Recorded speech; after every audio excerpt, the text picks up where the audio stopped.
Hello everyone, good morning, and on behalf of Axis Mutual Fund, I am welcoming you all to our press conference. A number of journalists have also joined us online today, so a very warm welcome to all of them as well.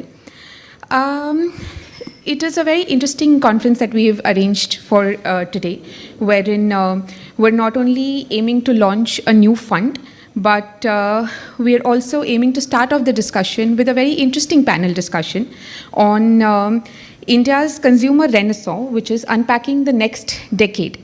And we have a very interesting panel also for you all today to take us through the entire consumption narrative and how it is going to shape the future, right? So firstly, we want to welcome Mr. Shobhit Agarwal. He is the MD and CEO of Anarock Capital Advisors. He's a visionary entrepreneur with professional experience of over 20 years in real estate investments. And his in-depth knowledge about the sector and deep-rooted relationship with developers and capital providers have resulted in multi-billion-dollar deals in the past. Next on the panel, we have Mr. Sanjeev Moghe. He is the president and head of cards and payments at Axis Bank. He is a pioneer in the Indian payments industry, having played a pivotal role in driving the country's digital transformation. Also joining the panel is our CIO, Mr. Ashish Gupta, a renowned investment strategist with a proven track record in delivering consistent alpha. And the entire session will be moderated by Mr. Hitesh Das. Hitesh is a fund manager at Axis Mutual Fund, and he's one of our specialists in identifying growth opportunities in the Indian market. Now, the panel discussion is going to focus on several themes that are crucial to understanding the evolution of the Indian consumer market and the potential for significant growth and value creation. Without any further ado, let me hand over the stage to these gentlemen to take the conversation forward.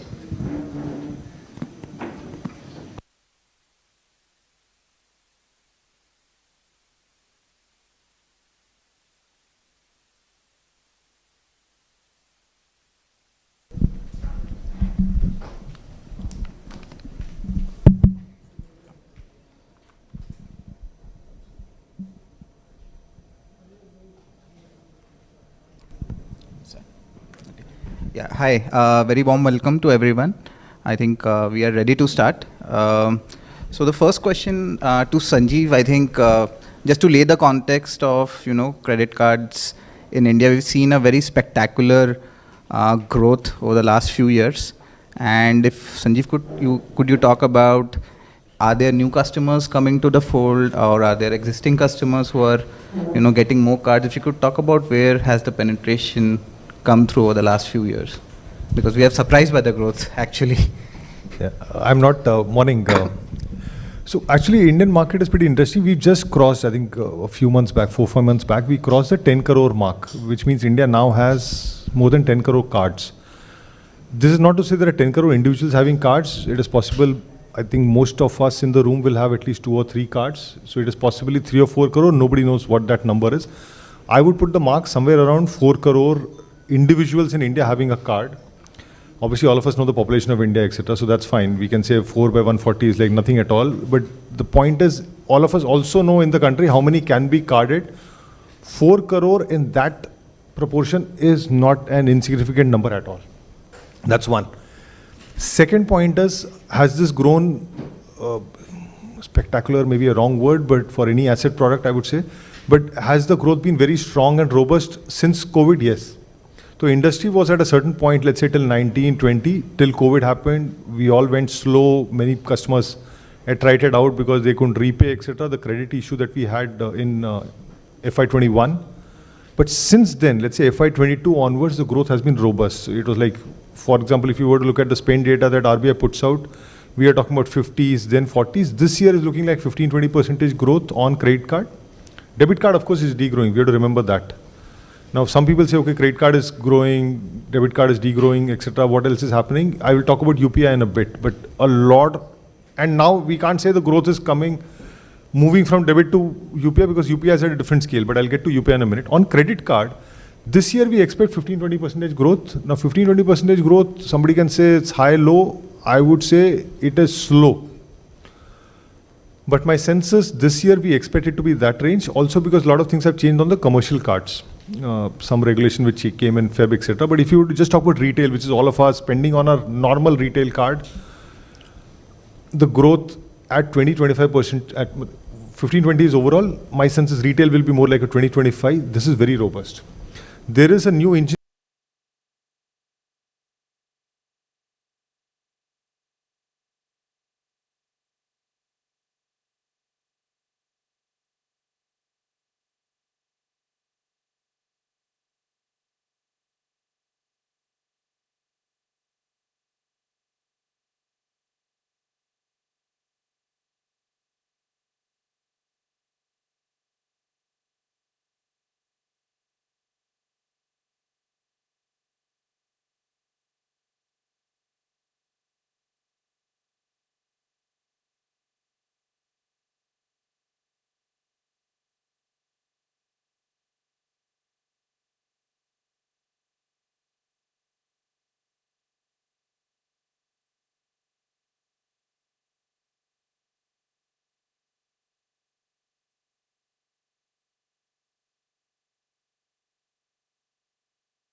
was anywhere over 40. In fact, it was closer to 45. First house purchase made was by a guy who was, or family which was sort of looking at 45 years. It's come down to 30 something. So the first house now is being bought by somebody who's just in his 30s or turning 30, right? So it's gone back 10, 12 years, which means I'm buying it very early on. I have my full career ahead of me. I can grow, I can buy things. By the way, home loans have moved from 15 years pre-COVID to 25-year terms now. So I can afford to pay it more slowly, and therefore I can buy things at a higher cost. By the way, the price, of course, last 2 years has shot up, but before that it was pretty stable. So we were getting it at a stable price for a longer term. people were just buying as if there's no tomorrow, right? So the volumes are up from numbers from low of COVID, less than 2 lakh units getting sold, to this year we will touch 5.5 lakh units sold, right? So that's the delta, plus prices are up. So despite the fact that prices are up, volumes are not relenting. Volumes are going up, and like I said, premium sells faster than affordable. So that is the trend. On real estate, going is good at the moment. Let's see till how long it lasts, but it is looking good. Thanks. And Ashish, again, as Shobhit highlighted, the average age is going backwards. So is the trend of more people coming to the financial fold, like maybe stock markets or mutual funds, etc., is that aiding consumption as well, do you think?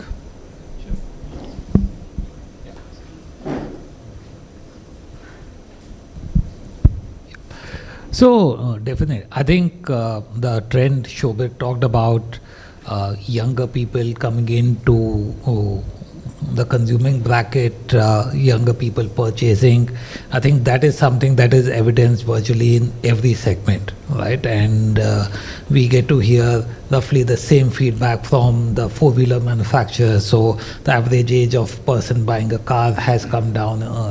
In fact, that used to be 30s and that is now 20s. I think what is also happening quite significantly is that as we are seeing per capita income rising, the proportion of increase in disposable income and discretionary income is changing, right? And in fact, it's well talked about and also well documented that above $2,000, $2,500 of per capita income in many of these consumption categories, there's a really hockey stick curve of growth. And we are starting to see that. So I think what Sanjeev spoke about, the merchant payments, etc., it is a sign of that. And I think sometimes what we miss is the magnitude of change, how dramatic it can be, right? So it might not seem so dramatic when we say $2,500 is becoming $3,000 over 5 years, or $2,000 is becoming $3,000 over 10 years.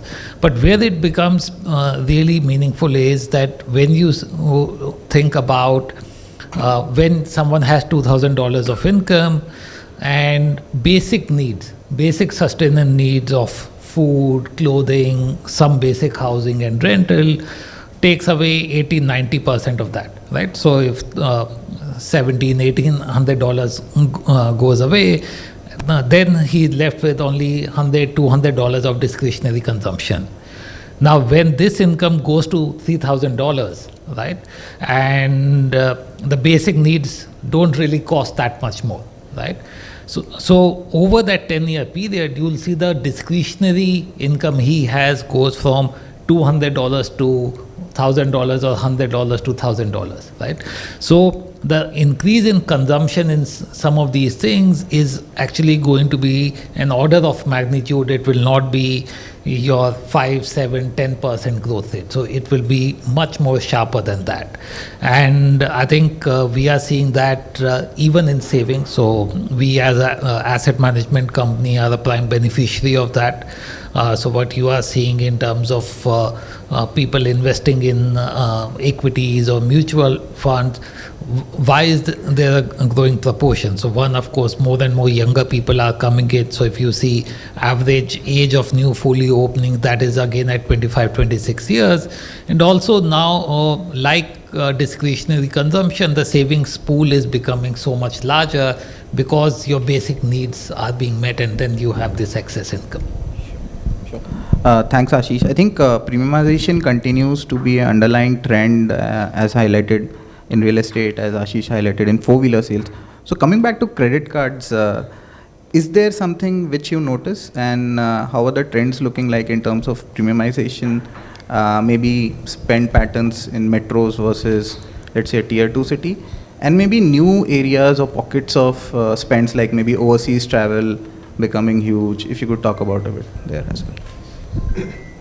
I think that trend Ashish talked about is actually fantastic, because overall when you talk about, and I said 1.6 lakh crore of spends in India on a credit card every month, on credit cards every month, and you have 10 crore cards. So roughly what you're really talking about is 16,000 rupees per card per month kind of stuff, and obviously not everybody is active. So let's say we take the active proportion as roughly 2/3, we are really talking about roughly around 25,000 spends that a person does. Now this number is, because if you align it to $2,000 per capita, and obviously per capita is at 140 crore, this is with 3-4 crore individuals, right? Or let's say 10 crore cards, because I'm doing it on cards overall. Then the data starts actually giving you fascinating insights. So one is, and what do you spend a card on? And we can do it in this room, we can do it at overall level. You spend it on paying off your, let's say, Airtel mobile bill, you pay off your utilities, etc., which we call discretionary. You buy a grocery, which is what we call the non-discretionary spends, right? Take that out. Fuel, of course, non-discretionary. The car could be discretionary, but the fuel is non-discretionary. Then you get to what is the discretionary spend. You're really spending on dining out, travel. Travel can be Indian, you can travel international, etc. That proportion, if you look at, what we are really talking about is on cards, what we see right now is roughly around 30% spends are what we call non-discretionary, right? And we can get to a more accurate classification, and the number will come out to maybe 27, 33 kind of stuff, etc. But roughly take it as, so 30% of these spends are non, 70 is discretionary. Now, as the per capita rises, and if per capita rises overall, obviously for this set, it will rise even more, right? That's where these numbers will start changing, not only in terms of 25,000 going to, let's say, 40, 50, 60,000, but also the 30, 70 changing, because the 30 is going to by and large remain the same. 30 may move to 35, and largely, frankly, it's a factor of how much does fuel cost go up. Everything else is largely a fixed basket. Now that if you start seeing, it is going to be fascinating. What are we doing? So two trends that we see. This is the spend basket. Where are we issuing the cards? 10 years back, if you were to talk about it, in India, the cards were a good 70-80% of these cards. And by the way, around 10-12 years back, I used to be in City. I moved to Axis 6 years back. Of course, we bought City very recently, etc. These cards were being issued in a Mumbai, Delhi, Bangalore, Hyderabad kind of stuff, top 8 largely, and some beyond that. Now, if you were to talk about, I know our number, but at an industry level, no published data, but I would put the mark at somewhere around a good 60% plus cards are being issued outside the top 8. And I'll not be surprised if that number is 70. How many cards are being issued? No, again, no published data, but my sense is it's somewhere around 15-20 lakh cards 20 lakh plus cards being issued, because the CIF growth every month and this RBI data is around 10-12 lakhs.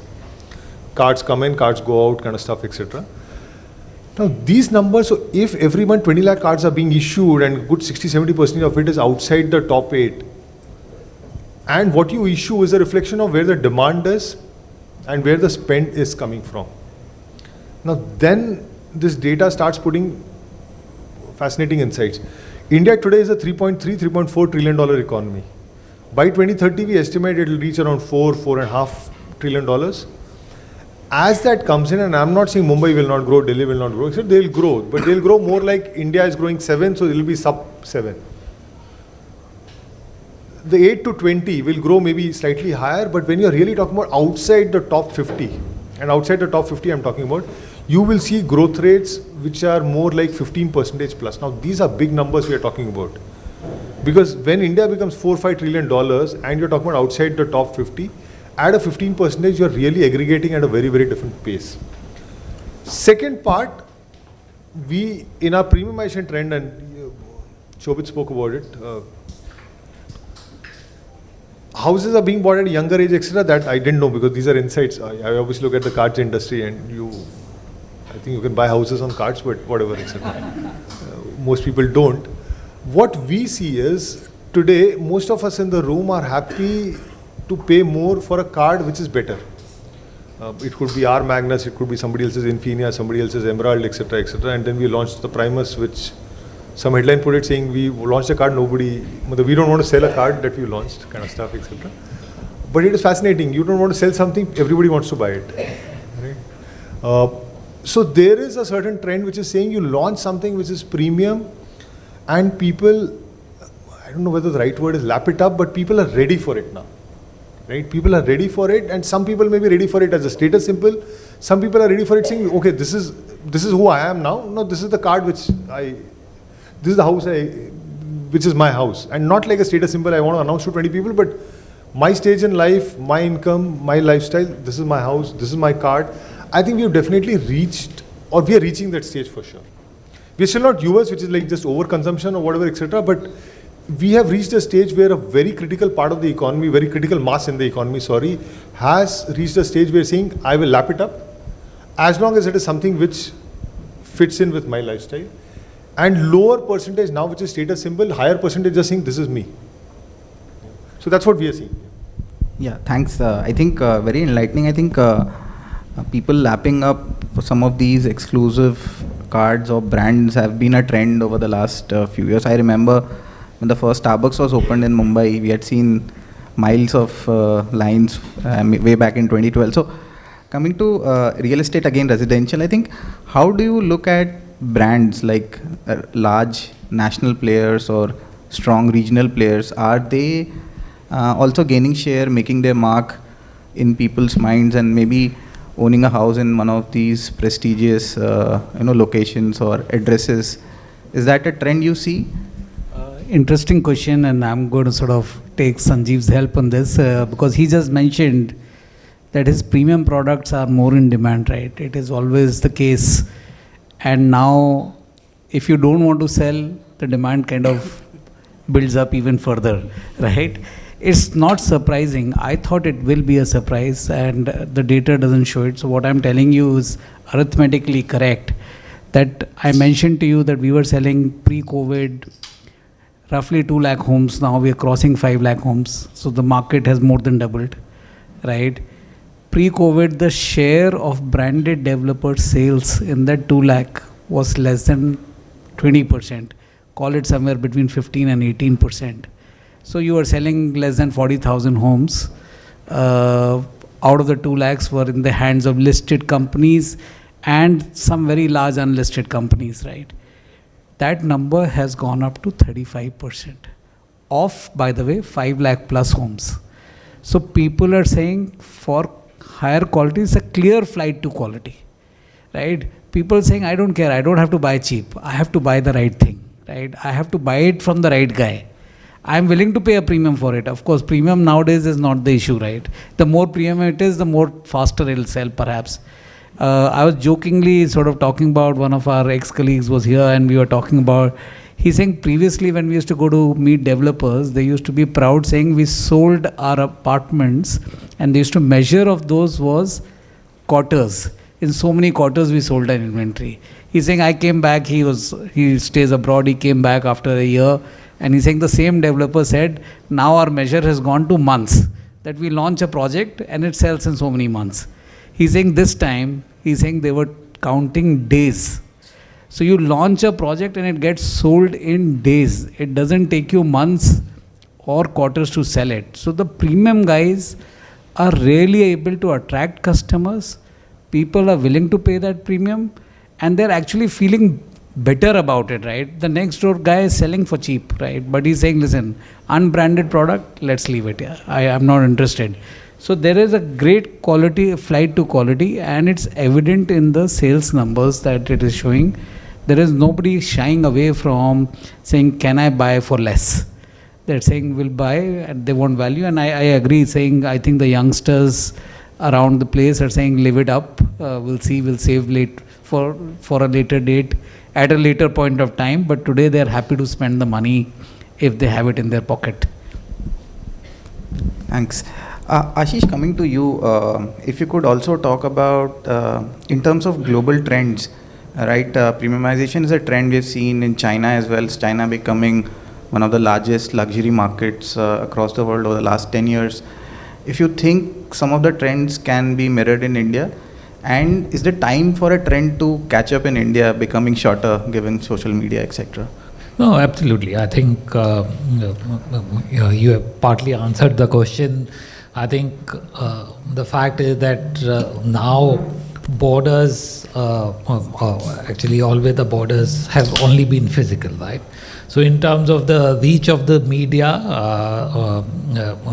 it is all pervasive. So trends probably here catch on as fast as anywhere else. If people are buying Adidas Samba in US, I think similarly it sells out in Mumbai or Indore virtually in the same week as well. So I think the fact that media is all pervasive, there is really no time lag between the media gaining visibility there versus here. It means that trends get transposed as quickly, right? And I think Sanjeev spoke about tier 2 towns. I think that is the other thing you are seeing, that because of media, because of social media, YouTube, Facebook, it is not just a phenomena that it is urban centric. Right, so even in tier 2 towns, etc., the same videos are watched and same messages are forwarded. So I think that is certainly the underpinning, and I think as far as your question of moving to luxury is considered, so you are seeing that, right? I think, and again, it boils down to the fact that you have the disposable income rising, and luxury, frankly, in India has always been big, maybe not recognized similar to luxury globally, because in India luxury really was the jewelry industry, right? And so if you look at companies there, people spend on luxury in India, it was primarily towards jewelry. You could call it investment, you could call it a luxury spend, but it was always there. I think Indian wedding sector, if you see, and we had the big fat wedding a couple of months ago. Really people spend multiple times their annual income on that, right? And that is, to my mind, completely discretionary spend. Although people don't believe it's discretionary, people believe something that they have to do, but the amount you spend to them is on it is at your discretion, right? So I think luxury spend in India always has been high.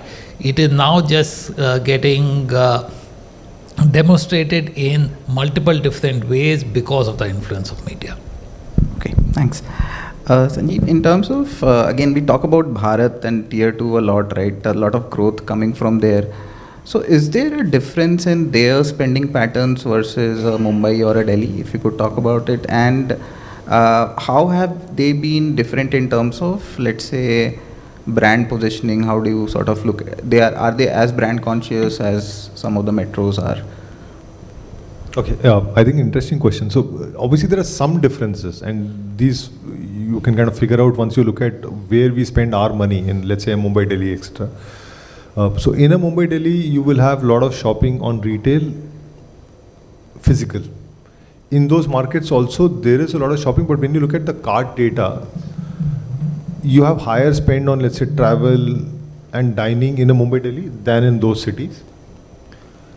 There is a fair amount of online shopping in these markets once you go deeper into the country. Now, it is possible he or she is sitting there shopping on Flipkart, shopping on Amazon, maybe shopping on Meesho, so on and so forth, etc. That proportion you would have thought is higher in, let's say, Mumbai, Delhi, Bangalore. It actually is quite significant and very comparable in these markets as well. Okay.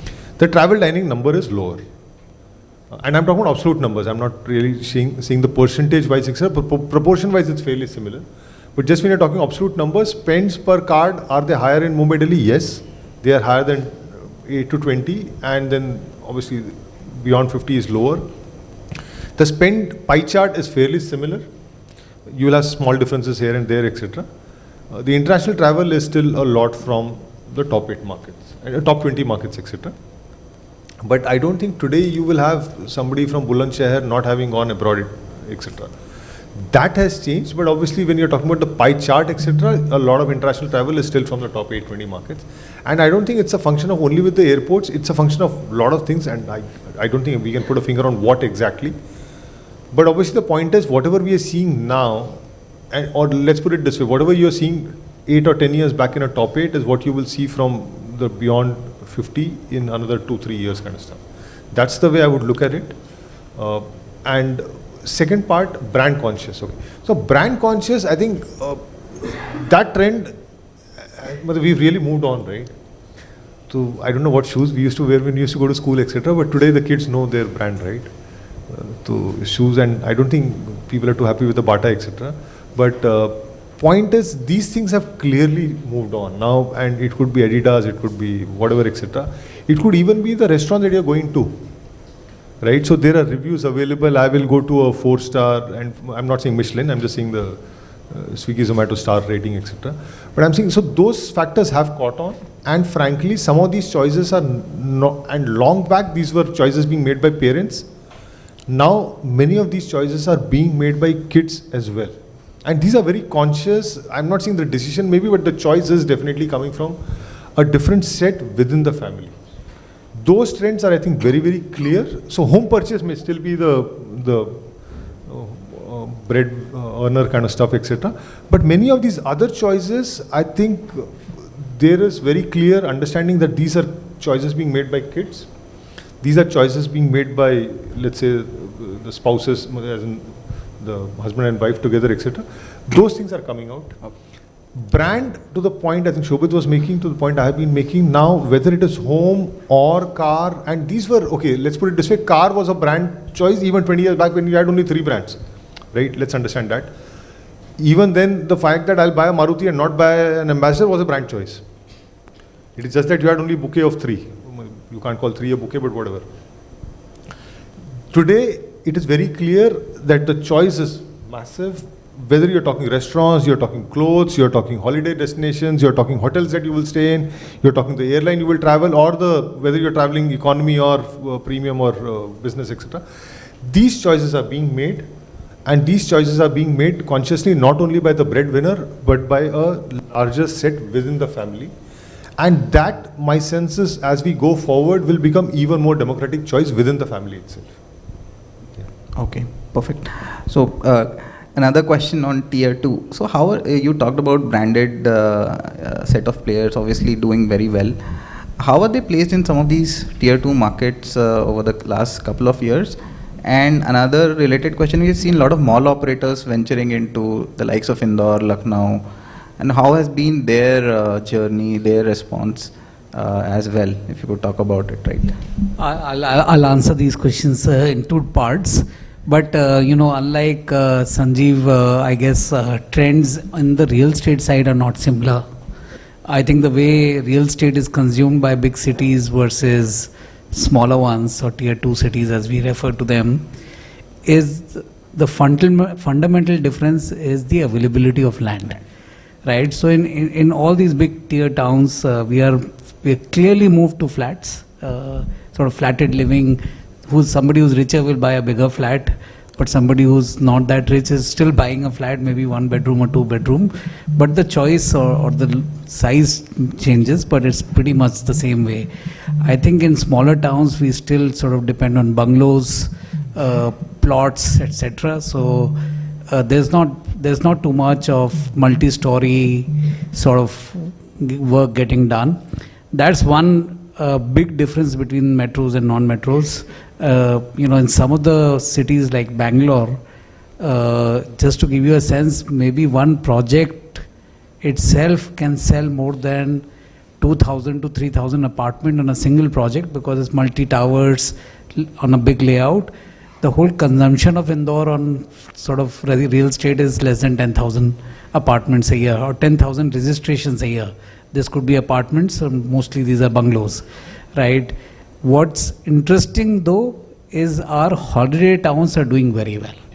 So whether it's Goa, it could be Alibag, it could be somewhere close to, or maybe even Jaipur. People are have started to buy their second homes. India is primarily a first home market, but it is now expanding to good quality second homes. Right? People are saying, I will take a sea view, I'll take a hill view, I'll take a lake view. Depends on who is where, but people starting to look at high quality second home market is developing. Then speaking on retail, and I would sort of agree with Sanjeev, he said, the trend on online is very high. I think our definition of tier 2 from a consumption perspective is we've got it wrong. From a real estate, I still think it's fine. Some of the cities have 5 million people staying there. I mean, if you go to Australia, there are no 5 million people, right? And all these guys need clothes, they need watches, they need shoes, right? So therefore, retail per se is doing extremely well. Whether it is Bhubaneswar, Jabalpur, Indore, you name the city, if you've designed an organized retail footprint and you're doing a half decent job, I'm not even saying you're doing a great job, these places have no space on a Saturday, Sunday to step in. It's like a fish market, right? So you're getting, I happen to be in a smaller town, in a Zudio store, unfortunately it's not there in Bombay, so I wanted to see it, saying what does it sell? And there was no space to stand. I mean, you literally had to grab your clothes. It looked like they were selling it for free. So brilliant quality in a great environment at decent prices, and the demand is, I think, bottomless, right? People were just standing there. We thought it's a Sunday evening, it'll be quiet. It wasn't quiet. So retail is doing very well. Although in big cities now we are seeing that on apparels the demand has started to slow down. Food is still doing well, entertainment is doing well. So different trends are emerging in retail, but overall tier 2 retail is doing beautifully. It's amazing how well they have taken up these shopping centers. Yeah, just to add to that, a Zudio store near me is one of the topmost Google searches in India in 2023. Right. I'm not surprised. I mean, I couldn't stand on the floor. I mean, it was looking like a free sale. I asked, is there a festival? He's saying, no, it's just a normal sale day. I mean, if it was in China, they would have shut the door actually, saying there are too many people inside. Let's wait for people to thin out. Is doing fantastic. Okay. Thanks a lot.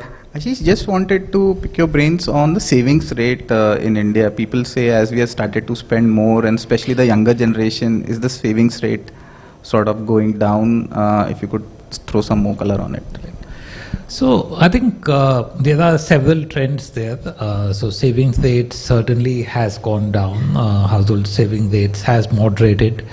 But there is also a shift in the savings composition, right? I think the bigger trend is the shift in savings composition. Earlier, actually, so in India, actually everywhere else, there are two main buckets of classifying savings, physical and financials. And for many years, almost 60% of saving used to be physical, and that's primarily real estate and gold. Since 2016, the financial savings started to increase in magnitude. But in the last couple of years, again, with as Shobhit talked about, increase in real estate investment, we have seen the share of physical savings go up. I think the shift in mix of financial savings is even more interesting because really India, just legacy reasons, you had predominance of bank deposits, right? Nearly 70% of financial savings were bank deposits. And I think that is the biggest trend. I think we have seen that diversification come through. There is much more spend, of course, for mutual fund, but you are seeing much more spend on insurance as well, right? And so I think that is the big trend, that it is not just risk averse savings, so there is higher spend on real estate, somewhat lower spend on gold, but I think there is broad basing of financial savings. Thanks, Ashish. I think very important trends we got out of the panel. One, obviously, premiumization continues to hold sway in India, and it's continuing to accelerate. And another, Bharat as a whole, the tier tier 3 towns are continuing to sort of do well and grow much ahead of country average growth rates. And finally, I think from, as Ashish highlighted, on the savings rates perspective, we are continuing to see a lot of shift towards, as he said, insurance in terms of stock markets, in terms of mutual funds as well, and that sorts of lends itself to how consumption is being fueled in India. And I think one comment was very interesting, that demand is bottomless, right, from Shobhit. So I'll stop at that, and thanks a lot for your insightful comments. Apurva, yeah.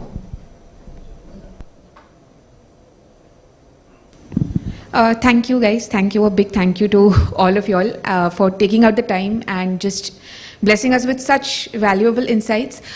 Before you all leave, we have a small token of gratitude for all of you all. Mujta, our head of PR, will be giving it to you all.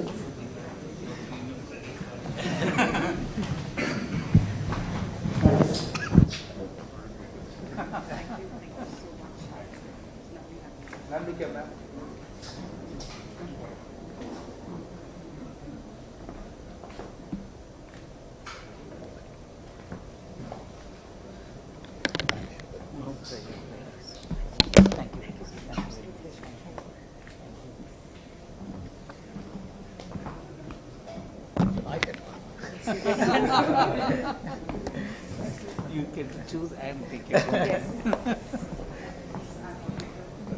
Thank you. Thank you so much. Take one.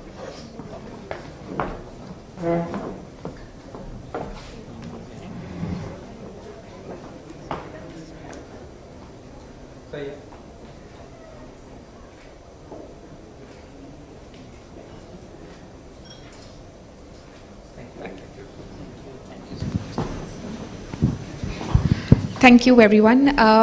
As we move forward, I would now like to call upon Mr. B. Gopkumar. He's our MD and CEO, and I would like him to set the context on the launch of this fund that we have. First of all, thank you for coming. Really appreciate for your presence. A couple of things. Just wanted to say that we've crossed 3,10,000 crores of AUM now. I think that's a large milestone what we achieved. As of today morning, we're 3,10,000. Thanks to the markets, I think thanks to substantial flows coming from equity markets. As we know that the SIP today has become almost 22,000 crores in terms of size, in terms of the market today. Number of SIP counts have actually really gone up. As we speak today, we have almost 7.5% market share on the SIP. I think that is changing. The reason about this change is that there is a very structural change has happened in terms of the way we look at investments today. The interesting part is that the new set of investors are coming are much more younger. They are not become a saver, they become investor, in the sense that the first investments what they're trying to do is not a fixed deposit. I think it is getting into as a SIP. I think that's a large change that is driving. Another important thing what we looked at is that the age category between 35 to 40, which had a traditional investments, which are typically FDs, Government of India bonds, and all these things are getting matured. And you see a lot of lump sum is also coming through these maturities, and this money is also flowing to mutual funds. I think that is a large change, what I see going forward. If you look at one of the numbers which we recently released by AMFI is that today the 28% of the savers, the FD market, if you compare the market, 28% is the mutual fund. That moved from, if you look at last 2 years back, the similar number was 12%. But we had a journey from 12 to 28% in terms of the size. So that's not happening in terms of the way the investments are looking today. Now the biggest debate, which I want to also start debating, is that if you look at, open up any social media, you will see that debate about thematic funds. Why thematic funds? I think most of the people ask this question about thematic funds and what's our view on thematic funds. We are very clear about our thematic funds. The reason is that when you look at our particular themes which is available for investment thesis, we look at and say that it has to be multi-decadal. Why multi-decadal? Because we don't want to do a narrower themes or a sectorial. And we are very clear that this can be done through a passives. Idea area is to make sure that how do we do this on a active management side. That's how we looked at these themes. For example, last year, same time, same room, we launched our manufacturing, and we were the largest NFO that period of time. We garnered 3,450 crores. Today it is almost 6,000 crores. It's now the top performing fund. When we looked at that fund also, I still remember Shreyas, Hitesh, they were all there. We debated almost for 6 months whether we want to launch it or not. As long as we believe that it's a multi-decadal, then only we start looking at the thematic ones. So you don't find much thematic from our side. We don't have a PSU fund, we don't have an energy fund. We are largely broad-based in terms of our approach towards thematic. If you look at even manufacturing, we are it's typically a diversified fund. So coming to the consumption, I am not getting into the investment thesis because Shreyas is there, Shreyas will take you through the themes. But if you look at the approach of the whole fund, it's largely diversified. It's not really focused on particular 2 or 3 sectors. It gives you a large canvas for a fund manager to look at how we can look at active funds. More interesting for me is that when I look at the benchmark, very critical to look at a benchmark when you look at an active fund, is that India has an overexposure for BFSI sector and IT.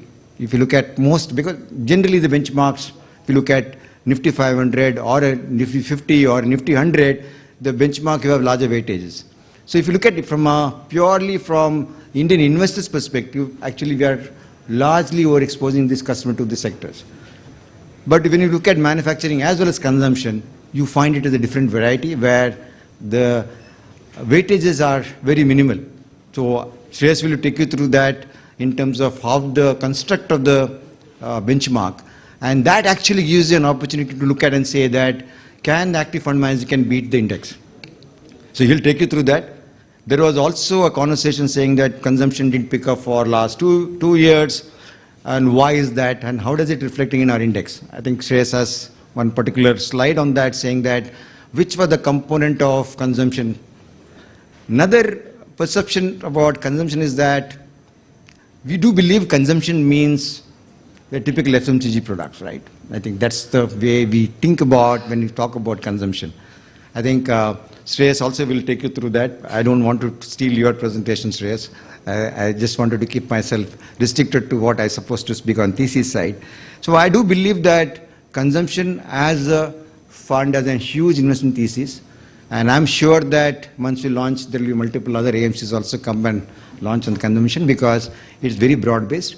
I'm not saying there is no consumption fund. There are smaller consumption funds available. But if you really look at the benchmark and the thesis, what we're trying to build on this fund, I do believe that we can create alphas in this product. And as we approach our investment thesis in terms of thematic, we strongly believe that consumption is much more multi-decadal in terms of way we look at.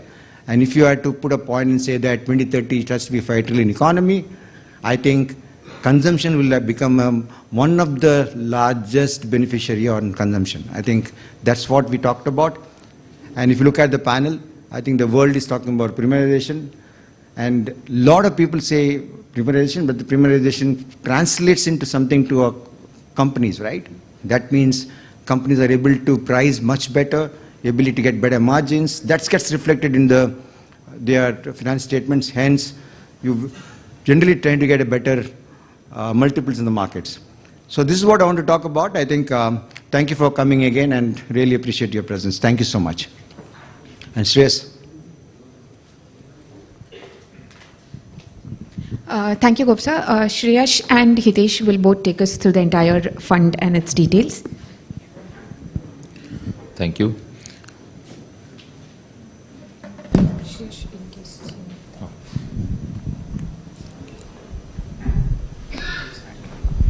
So I will just take you through why invest in consumption now and what it comprises of. Because generally, as Gop was mentioning, general perception is consumption is about FMCG, but it is not actually. And that's what some of these slides will try to highlight here. So just to begin with, sorry,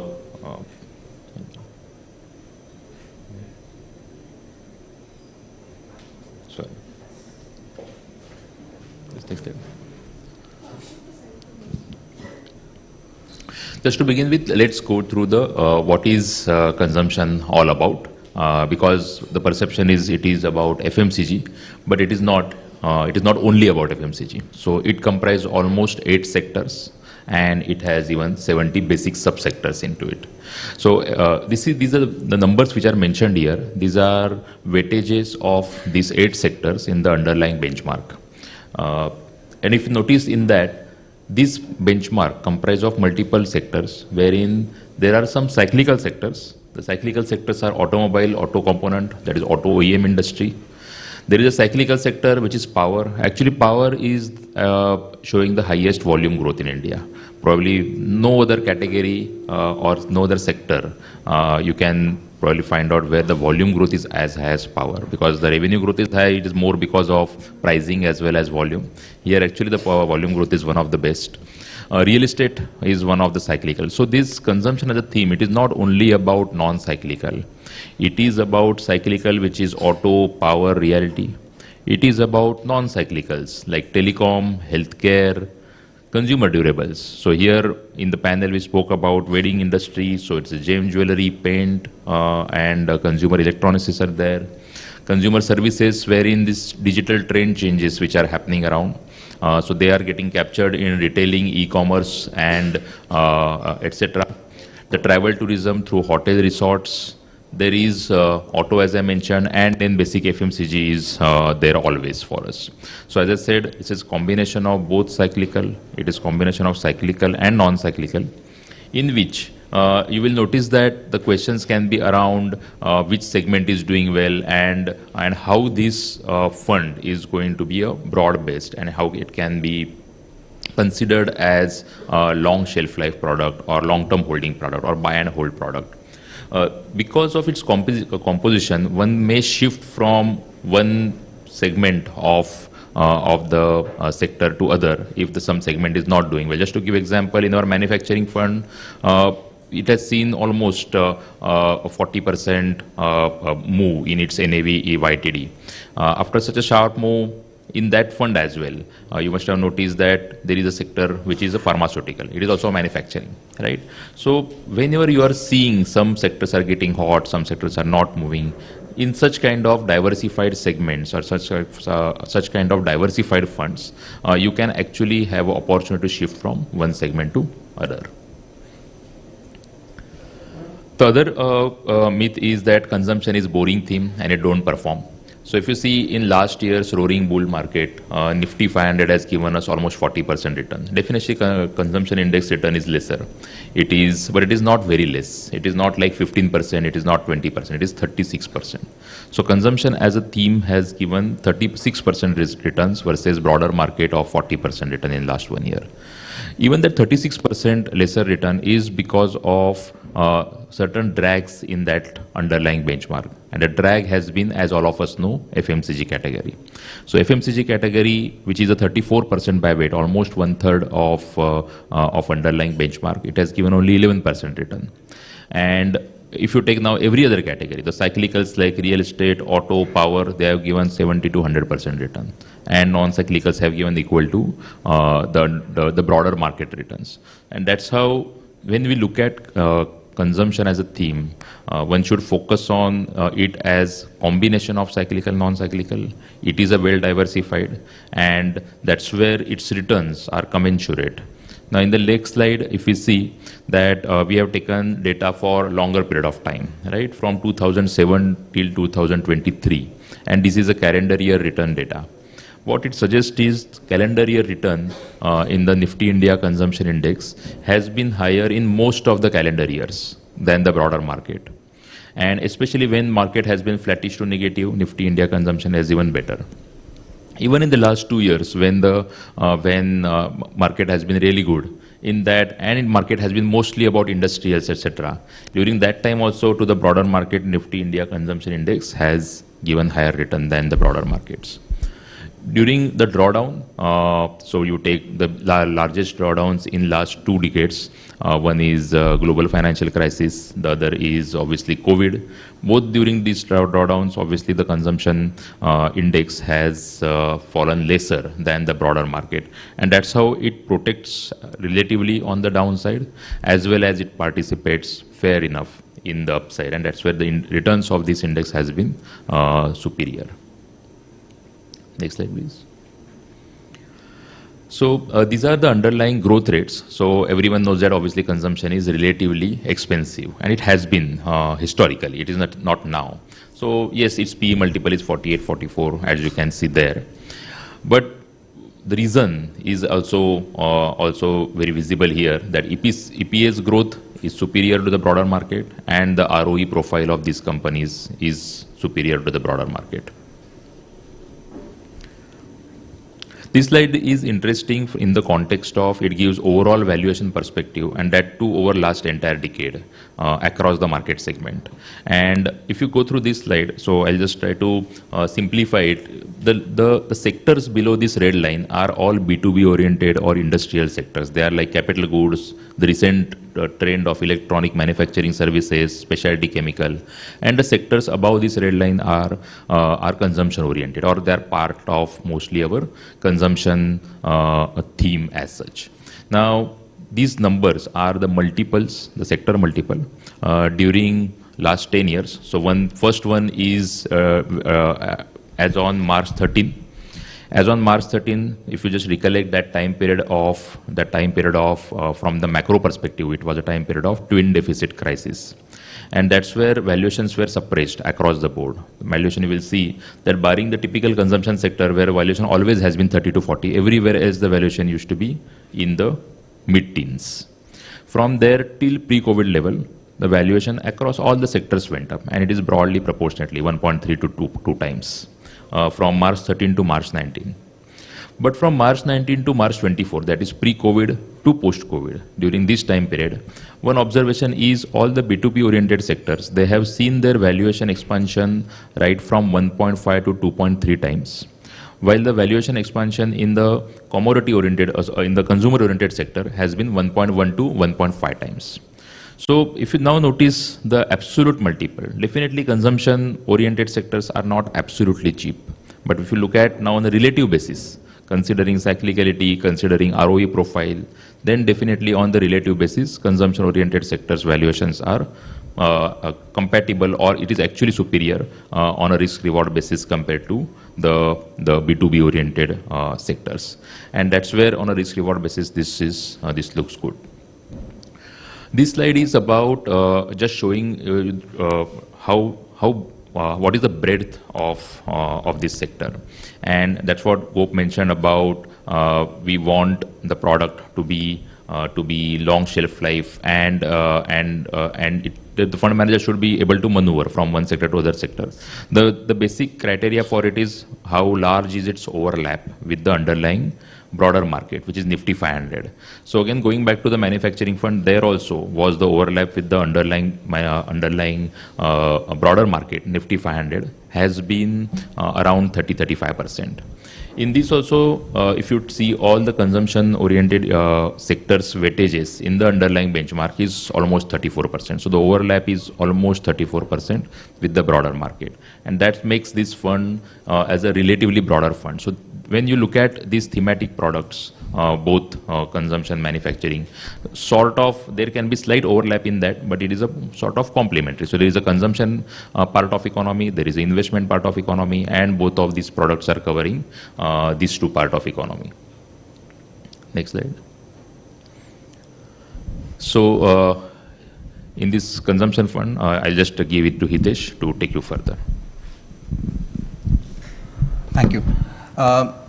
Obviously, the fund will be actively managed. Shreyash and I are the fund managers for this consumption fund. And we are looking at investing across market caps. So large, mid and small, all will be a part of this fund. We'll follow a bottom-up approach. Obviously, we'll look at sectors where we have earnings trends, as well as sectors where there is some hint of turnaround as well. And going ahead, I think if we look at what parameters we will follow to sort of select stocks, there are basically four basic parameters. I think the panel also talked about it, like premiumization, formalization of like people shifting towards more branded products, premiumization, people moving to a better feature, better value products or services, and urbanization as well, we discussed in the real estate space as well. So these four parameters we'll keep in mind, and innovation or new product, new service launch will be one of the underlying themes as well in our stock selection. Moving ahead, I think just to summarize, I think three points again. Consumption continues to be a broad theme for us. It's not a sector fund, it's a broad thematic fund, a diversified fund with 8 to 9 sectors within which we can shift, we can allocate the portfolio as well. The second important thing is it has demonstrated long-term return potential. As Shreyash highlighted, 10 out of 15 years it has beaten the broader NIFTY 500 benchmark, and also has in times of crisis actually outperforms the broader benchmark as well. And last but not the least, I think as a panel also highlighted multiple times, consumption continues to be a structural theme for us as India progresses to become a middle income economy. We'll see per capita GDP increasing very fast, and we'll see a lot of focus on consumption as well. Consumption will continue to accelerate on the 4 parameters we talked about. Yeah. So the NFO starts from tomorrow till 6th of September. And yeah, I think that's about it.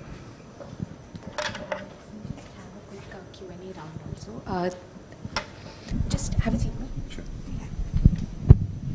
Thank you, Shreyash. Thank you, Hitesh. Thank you for taking us through the entire fund. We want to proceed with a quick Q&A round right now. So in case you all have any questions or something, we'd be happy to take them. Anish.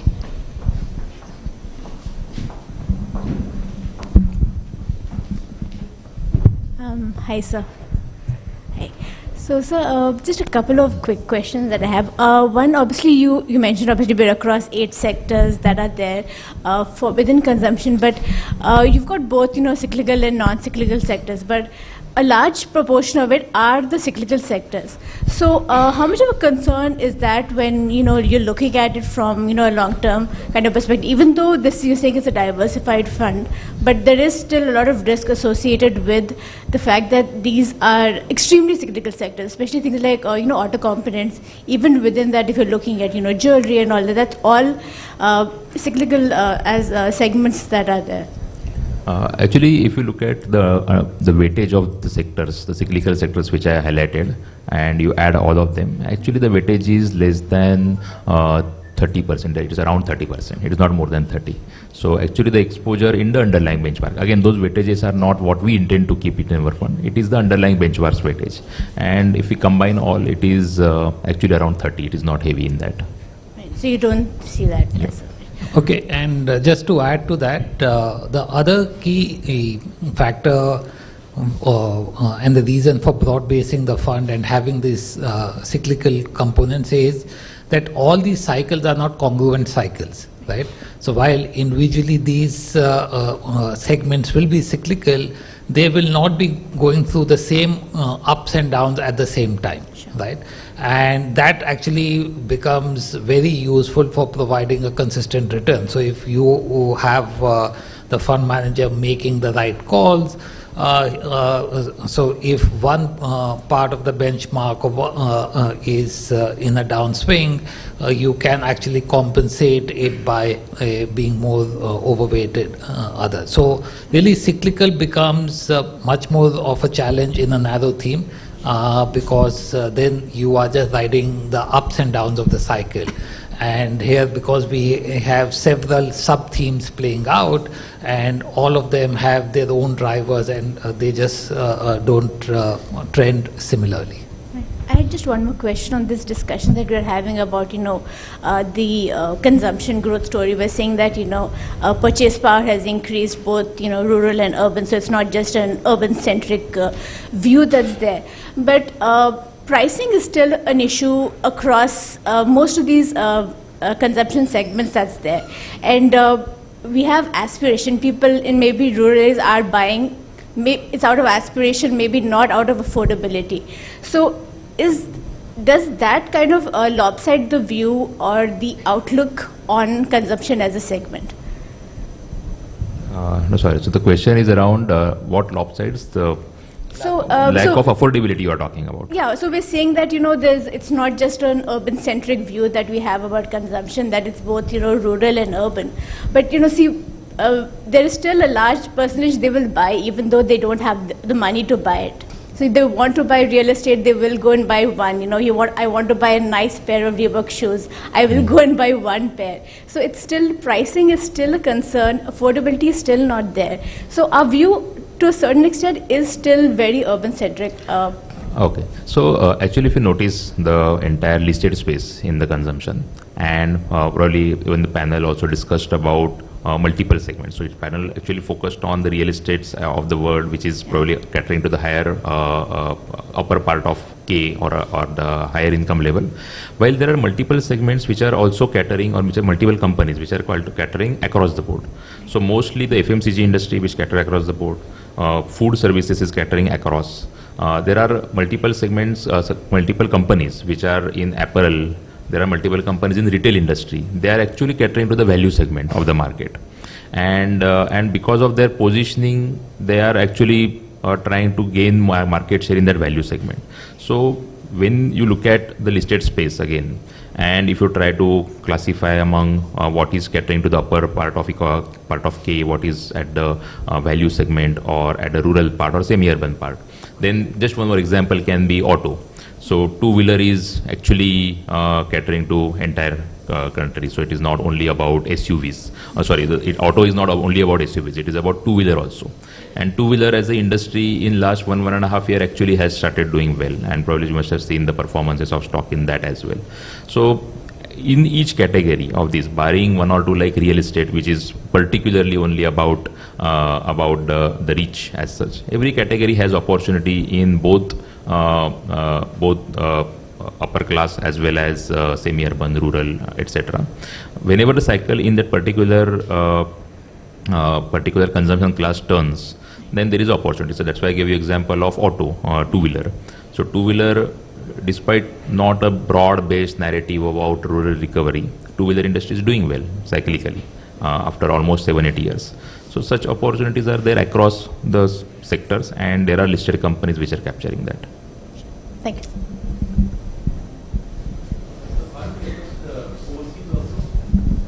So we have taken approval for that to invest overseas, but our idea is to invest only if the company's market cap is going to be beneficiary of its presence in India or its penetration and growth in India. While some companies are present in India, but their market caps or their stock prices move on certain other things, and they are not correlated to their India presence per se. So we want it to be an India consumption fund, and if there is opportunity which can capture that India consumption story, then you can buy it. Some of the companies are listed overseas which are actually having big presence in India. Such companies we will consider.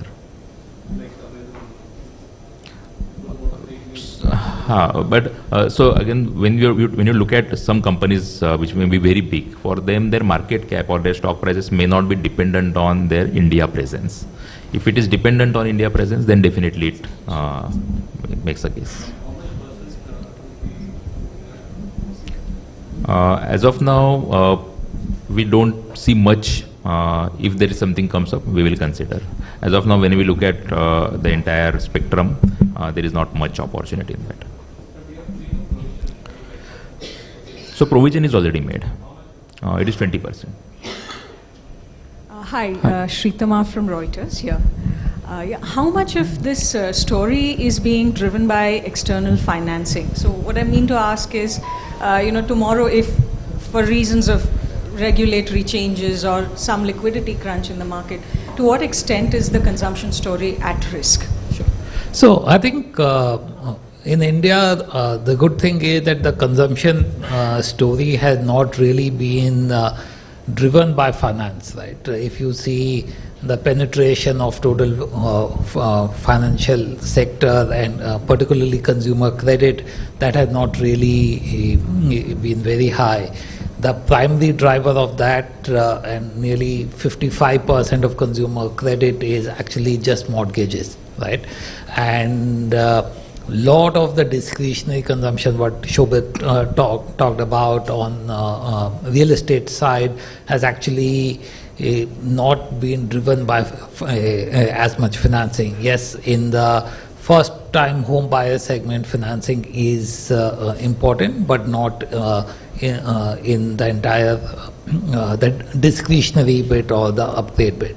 So and I think the mortgage demand growth is steady. People will continue to use it, but we don't believe it is just a financing story. We actually do think there are some opportunities for financial companies to benefit from consumption. But like in our manufacturing fund, in this fund also, we have not really kept financial entities as part of our benchmark. The reason being that today most of the diversified funds already offer a large exposure to finance, right? So anywhere between 25 to 35%.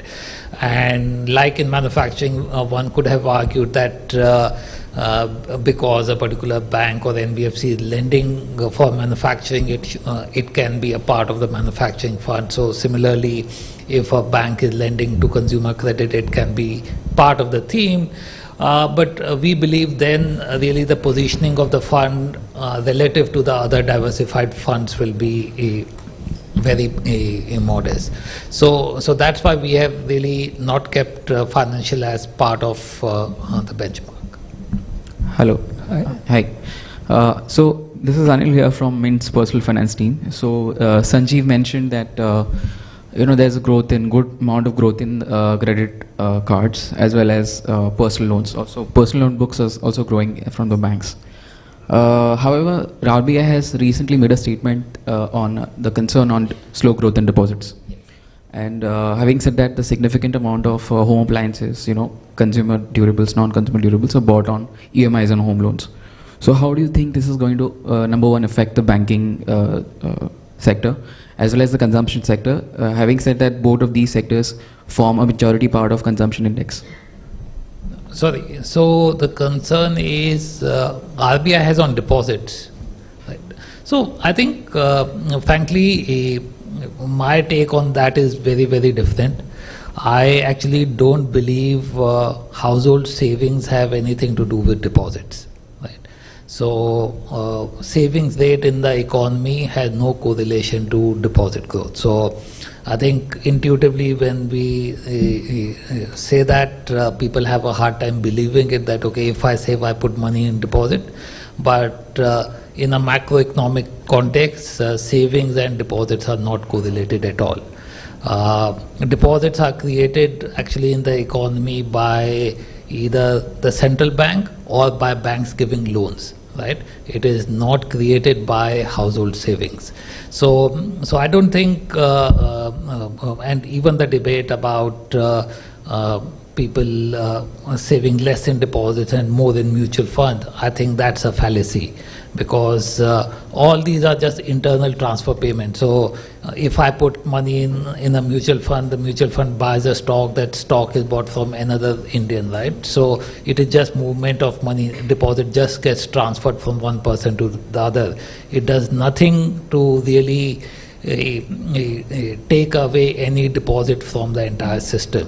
So I don't think there is a challenge there. I think as inflation has moderated, as global rates come down, RBI stance on the monetary policy will ease.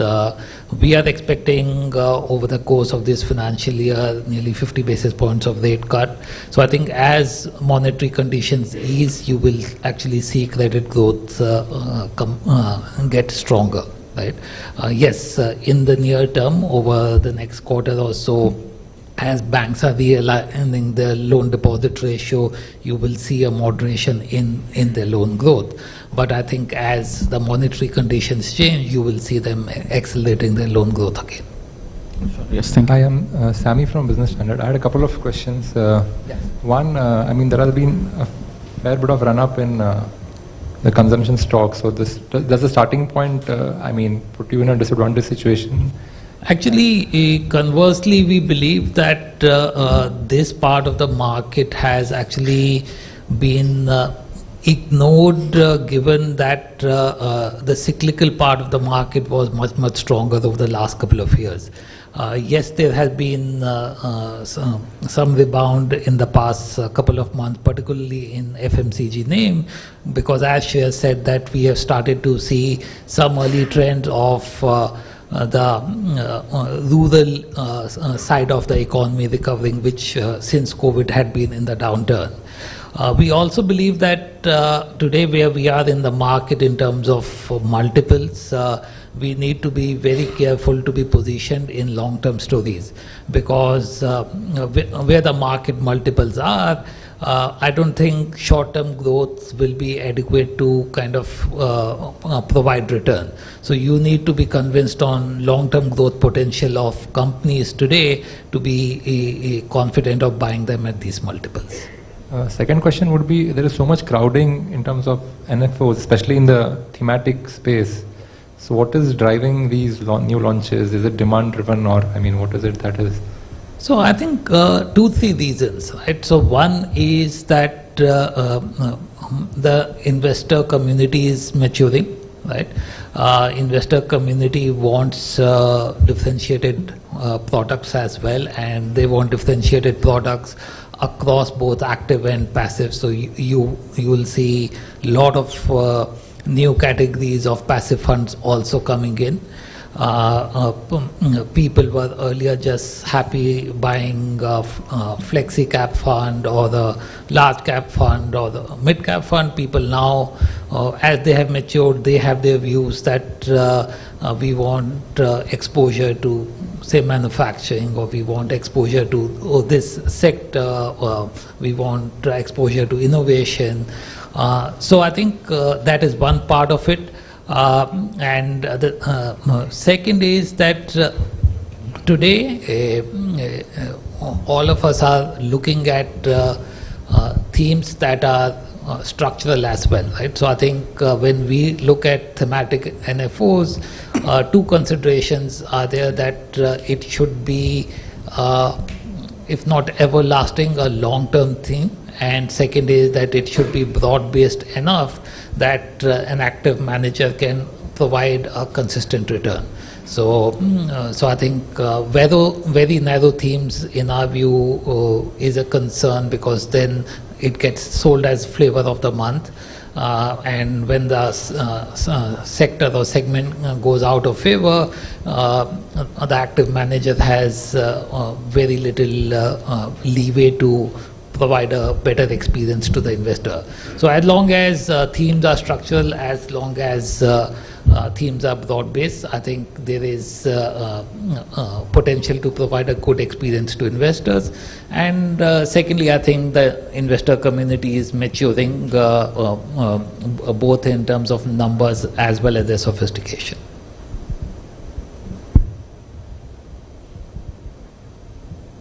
We have one question that's come in online from Reuters. It's actually a 3-part question. So it goes like, we've seen a clear K-shaped recovery in consumption over the last few years, with companies catering to premium segments, while mass segments saw muted volume growth. So do you think a normal monsoon could reduce the divergence? And since you are very bullish on consumption as a theme, what's your perspective on valuations as well? The second part is, barring financials, most segments are expensive with valuations well above long-term averages. So where among consumption-linked themes do you see the most valuation comfort? Yeah, so on the K-shaped recovery part, I think we are starting to see some green shoots there. We've seen companies' commentary over the last couple of quarters actually indicating rural growths coming back. And I think K-shaped recovery is also partly true as well, because we have seen a lot of companies catering to mass consumption also doing well over the last couple of years. So for example, the retail format, which was mentioned in the panel, has grown very robustly over last 3-4 years. So there are a set of companies, especially FMCG, which has been sort of muted, but we are starting to see some growths coming back. It's not just monsoon, it's also about inflation coming off. So obviously monsoons will help, and I think we are seeing continuing, as Shreyash highlighted, two-wheelers also doing reasonably well for the last 1.5 years, even tractor sales also holding up. I think that should help it. Right? Perfect. One more question that we have online is, will the fund also focus on ESG as an underlying parameter in the companies that it is going to be investing in? So ESG is actually a overarching theme for us, right? So obviously governance makes a very common underarching theme for us in all our funds, not just a consumption or a ESG or a manufacturing fund. But obviously we have versus a ESG fund, we'll have certain leeway in the consumption space as well. And I think if you look at all the consumption universe as well, all the FMCG companies, auto companies, they are highly ESG rated companies, right? So I think most part of the benchmark index is actually much more ESG compliant than some of the peers. Any more questions from the audience here? Okay, thank you. I think I'd like Ashish to give our closing remarks. So, thanks everyone for being here this afternoon and very patiently listening to the panel and the fund launch. I think we'll just like to reiterate that we believe in this theme because it's such a long-lasting theme, as well as an area of the market that presents an attractive opportunity at this point of time. I'll also like to mention that along with this fund, we have also launched a report on consumption. It's part of the docket that's on your table. So there are some great insights that we have highlighted there. And as much as consumption is going to grow, I think the other big opportunity is that there are very major shift in consumption patterns. So some of the FMCG companies, for example, have not done well in terms of stock prices, not just because of recovery being K-shaped, but also because they have been disrupted. Right, because the way people are consuming, the way the consumption basket is changing, the way they are buying, so those patterns shift actually presents a lot of opportunities in the sector. And our submission is, don't look at this fund as a defensive fund.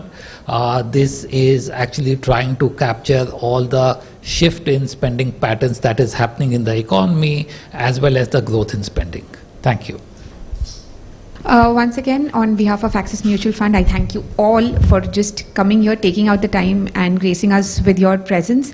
Our spokespeople are around if you all want to have a conversation with them, and lunch is also being served next door.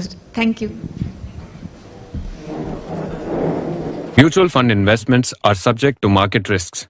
Read all scheme-related documents carefully.